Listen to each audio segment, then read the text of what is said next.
आगे अल्लाह ताला इरशाद फरमाता है इसी आयत करीमा यानी आयत नंबर 139 के आखिरी हिस्से में कि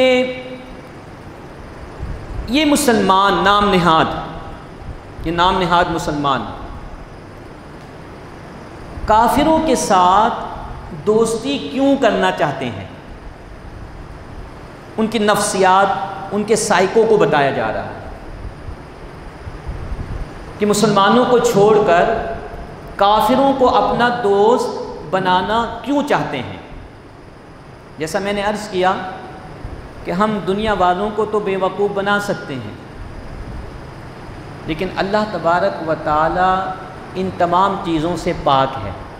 इसका इजहार, इसका ऐलान, इसका एतराफ़ आप नमाज शुरू करते ही कर देते हैं। जैसे ही कहते अल्लाहु अकबर, तकबीर तहरीमा के बाद सबसे पहले जो आपकी ज़ुबान से कलिमा निकलता है वो निकलता है सुबहानकल्लाहुम्मा, ए अल्लाह तू तमाम तर खामियों से पाक है। इसका एतराफ़ करते हैं या नहीं? हर नमाजी अपनी नमाज का आगाज़ ही अल्लाह ताला की पाकीज़गी के इजहार के साथ, एतराफ़ के साथ करता है। तो अल्लाह को तो कोई इस तरह नहीं कर सकता और अल्लाह से कोई चीज़ पोशीदा नहीं है। तो वो हमारी नफ्सियात को, हमारी से मुराद इंसानों की नफ्सियात को, जो काफिरों को दोस्त बनाकर फ़ख्र महसूस करते हैं। आज देखिए कि काफिरों की कोई जमात, चाहे वो ऑस्कर अवार्ड देने वाली जमात हो या ऑर्गेनाइजेशन हो, नोबेल प्राइज़ देने वाली ऑर्गेनाइजेशन हो, कोई भी ऑर्गेनाइजेशन हो, कोई अनाउंस कर दे कि जनाब इस साल पाकिस्तान की फ़लाँ ख़ातून को या फ़लाँ मर्द को ऑस्कर अवार्ड दिया जाएगा। फिर आप तमाशा देख लीजिए, सुबह से शाम और शाम से सुबह तक आपका मीडिया यही दिखाता रहेगा, कतई नज़र इसके कि वह ऑस्कर अवार्ड किस बुनियाद पर उसे दिया जा रहा है।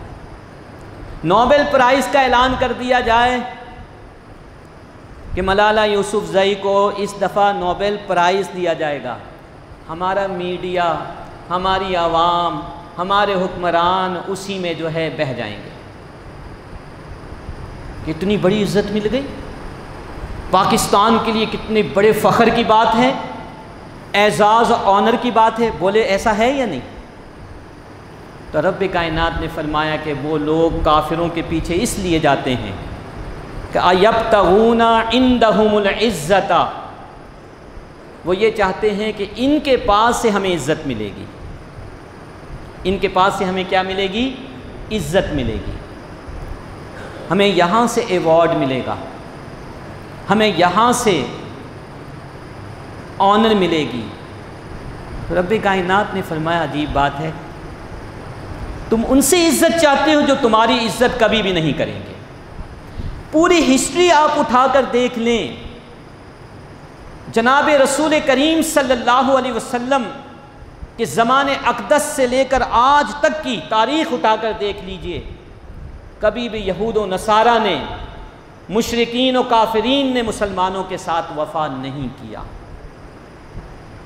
हमारे बुज़ुर्ग, चंद बुज़ुर्ग ऐसे हैं जो इस तारीख़ को जानते भी हैं और इन्होंने उस ज़माने को अपनी आँखों से देखा भी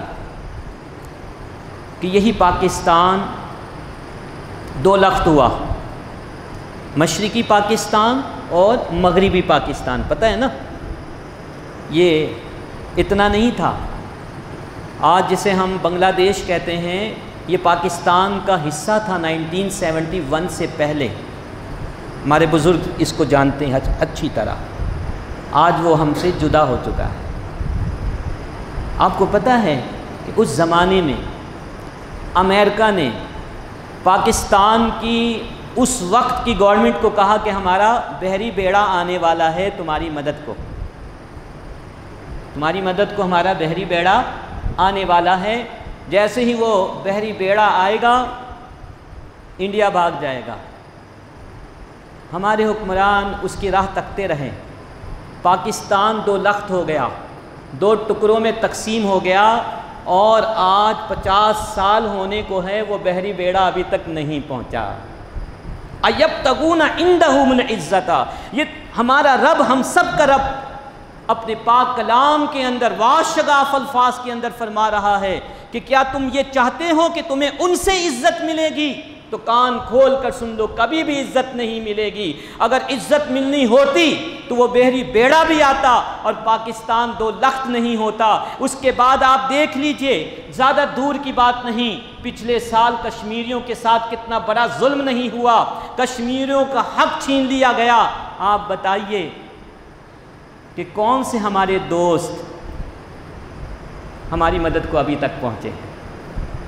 मशरिकी तिमूर, इंडोनेशिया का एक छोटा सा इलाका था जहाँ ईसाइयों की अक्सरियत थी, मेजॉरिटी थी। ईसाइयों ने आवाज़ उठाई कि हम इंडोनेशिया से जुदा होना चाहते हैं,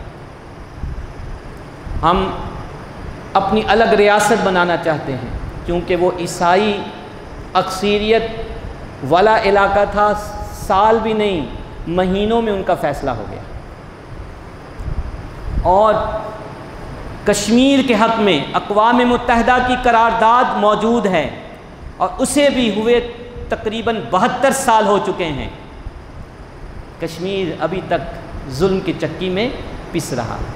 तो अल्लाह फरमाता है कि लोगों, ए मुसलमानों, तुम मुसलमानों को छोड़कर काफिरों को दोस्त बनाते हो और ये समझते हो कि इन काफिरों से तुम्हें इज्जत मिलेगी, तुम्हें मकाम मिलेगा। फरमाया नहीं, फ़इन्नल इज़्ज़त लिल्लाहि जमीआ, बेशक सारी की सारी इज्जतें अल्लाह के लिए हैं। सारी की सारी इज्जतें किसके पास हैं? अल्लाह के पास है। इज्जत अगर लेनी है तो अपने रब के पास तुम्हें आना पड़ेगा। ये तुम्हें इज्जत देंगे भी तो तुम्हारी इज्जत लेकर देंगे, तुम्हारी इज्जत लेकर तुम्हें वो इज्जत देंगे जिस इज्जत में तुम्हारी इज्जत नहीं, बल्कि दुनियाओं आखिरत की ज़िल्लत और रुसवाई के अलावा कुछ भी नहीं। पाकिस्तान में 2 लोग हैं जिन्हें नोबेल प्राइज़ दिया गया। एक डॉक्टर अब्दुस्सलाम को, ये कादियानी था, मिल गई इज्जत। डॉक्टर अब्दुल कदीर और इन जैसे बड़े बड़े साइंटिस्ट हमारे इस मुल्क में मौजूद हैं। उनको नज़र भी आया तो कौन आया? एक ऐसा डॉक्टर जो कादियानी था और जिसने ये कहा था कि मेरे मरने के बाद मुझे पाकिस्तान में दफन ना किया जाए। पाकिस्तान के गद्दार को नोबेल प्राइज़ दिया गया। और दूसरे नंबर पर आपकी आ गई मलाला यूसुफ़ज़ई, कहते कौम की बेटी, कौम की इज़्ज़त। लेकिन जब उसकी किताब आई एम मलाला पढ़ लें तो आपको सारी इज़्ज़तें नज़र आ जाएंगी कि किस इज़्ज़त के पादाश में उसको ये इनाम दिया गया। तो अल्लाह फरमाता है कि इन काफिरीन से तुम्हें इज़्ज़त नहीं मिलेगी ज़िल्लत और रुसवाई के अलावा। और आज हम देख रहे हैं पूरी दुनिया में मुसलमानों का जो हाल है किसी से पोशीदा नहीं है। तो फरमाया कि फ़इन्नल इज़्ज़त लिल्लाहि जमीआ, बेशक सारी की सारी इज़्ज़तें अल्लाह ही के लिए हैं। लिहाजा अगर तुम्हें इज़्ज़त चाहिए तो अल्लाह की तरफ रुजू करो, अल्लाह की तरफ रुजू करो। अल्लाह ने इज़्ज़तें दी हैं, ये कोई थ्योरी नहीं मैं आपके सामने बयान कर रहा हूँ, पूरी तारीख भरी पड़ी है। मुसलमानों को कैसी कैसी इज़्ज़तें अल्लाह की तरफ से नसीब नहीं हुई। स्पेन में मुसलमानों की हुकूमत 1000 साल कमोबेश रही। इसी सब कॉन्टिनेंट बर्रे सगीर पाक व हिंद में अल्लाह ताला ने मुसलमानों को कमोबेश 1000 साल तक हुकूमत और इज़्ज़त, शोहरत, दौलत, हर चीज़ अता फरमाई। कैसर व किसरा के ख़जाने मुसलमानों के कदमों में ला के रख दिए गए। हज़रत उमर फ़ारूक रदी अल्लाह तआला अन्हु का ज़माना है। कैसर व किसरा के ख़जाने मस्जिद नबवी सल्लल्लाहु अलैहि वसल्लम के सहन में रखे हुए। यह है इज़्ज़त। आप ज़ारो कतार रो रहे हैं, किसी ने पूछा कि या अमीर अल-मोमिनीन, ये तो खुशी का मौका है और आप हैं कि रो रहे हैं, आंसू बहा रहे हैं। तो हज़रत उमर फ़ारूक रज़ी अल्लाह ताला अन्हु ने फरमाया, ये सुनने के काबिल है, ये सुनने के काबिल है। हम कहाँ इज़्ज़त तलाश कर रहे हैं और इज़्ज़त कहाँ रखी हुई है, ये हमें देखना है। डायरेक्शंस जब तक हम सही नहीं करेंगे हमें कुछ नहीं मिलेगा। हज़रत उमर फ़ारूक ने फरमाया कि मैं क्यों रो रहा हूँ, वो इसलिए कि मुझे वो वक्त याद आ रहा है कि जब मेरे वालिद मुझे चंद ऊँट देकर कहते थे, ए उमर जाओ इनको चराओ। तो मैं जब उनको चराने के लिए जाता तो मेरी हालत ये होती कि एक ऊँट को पकड़ता तो दूसरा भाग जाता था, उसकी तरफ लपकता तो इधर वाला भाग जाता, और इसी परेशानी में सुबह से शाम हो जाती और मैं यही काम करता। लेकिन जब से मोहम्मद अरबी सल्लल्लाहु अलैहि वसल्लम का ग़ुलाम बना, मोहम्मद अरबी सल्लल्लाहु अलैहि वसल्लम का ग़ुलाम बना, तो अल्लाह ताला ने कैसर और किसरा के ख़जाने को मेरे कदमों में ला के रख दिया। तो कुछ पाना है तो इधर आना है। फ़इन्नल इज़्ज़त लिल्लाहि जमीआ, कि सारी इज़्ज़तें अल्लाह के पास हैं। और एक और मकाम पर अल्लाह ने फरमाया कि वलिल्लाहिल इज़्ज़तु, और अल्लाह ही के लिए इज़्ज़त है।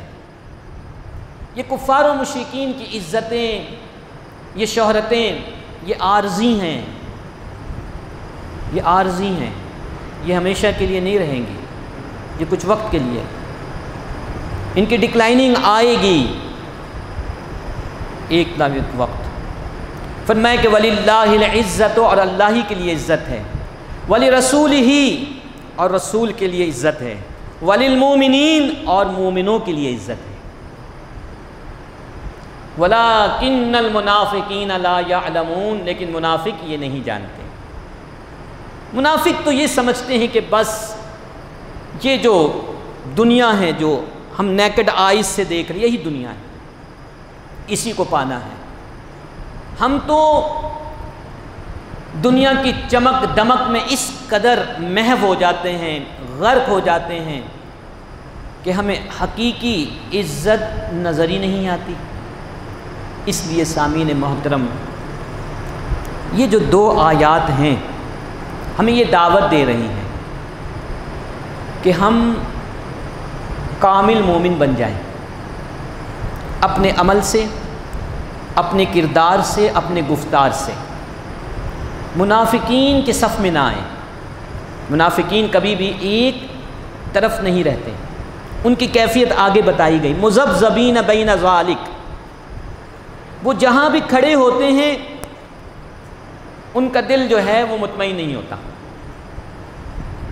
ला इलाहा उला वला इलाहा उला, कभी इधर हो जाते हैं, कभी इधर हो जाते हैं। और मोमिन होता है अटल। उसने जब एक दफ़ा फ़ैसला कर लिया, अब सऊबतें आएँ, मुसीबतें आएँ, परेशानियाँ आएँ, तूफ़ान आए, मोमिन के पाँव नहीं लड़खड़ाते। आइए हम सब मिलकर अल्लाह रब्बुल इज़्ज़त की बारगाह में ये तहैया करते हैं कि हमने इसी बारगाह से इज़्ज़त लेनी है, इसी बारगाह से हमें इज़्ज़त मिलेगी। और ये दुआ भी कीजिए कि हमारे हुक्मरानों में अल्लाह ताला वो जज्बा पैदा करें कि वो काफिरीन और मुशरिकीन से दोस्ती करने की बजाय जो मुस्लिम ममालिक हैं उनके साथ अपने ताल्लुक़ को मज़बूत बनाएं। क्योंकि जब मुसलमान से जुड़ता है तो फिर वो आहनी दीवार बन जाता है, सीसा पिलाई दीवार बन जाता है, फिर दुनिया की कोई ताकत उसे नुकसान नहीं पहुंचा सकती। अल्लाह ताला हमें अमल की तौफ़ीक़ अता फ़रमाए और रब्ब कायनात इसी तरह हमें महाफ़िल दुरूस कुरान व हदीस में शिरकत की तौफ़ीक़ अता फ़रमाए। वमा अलैया इल्लल बलागुल मुबीन।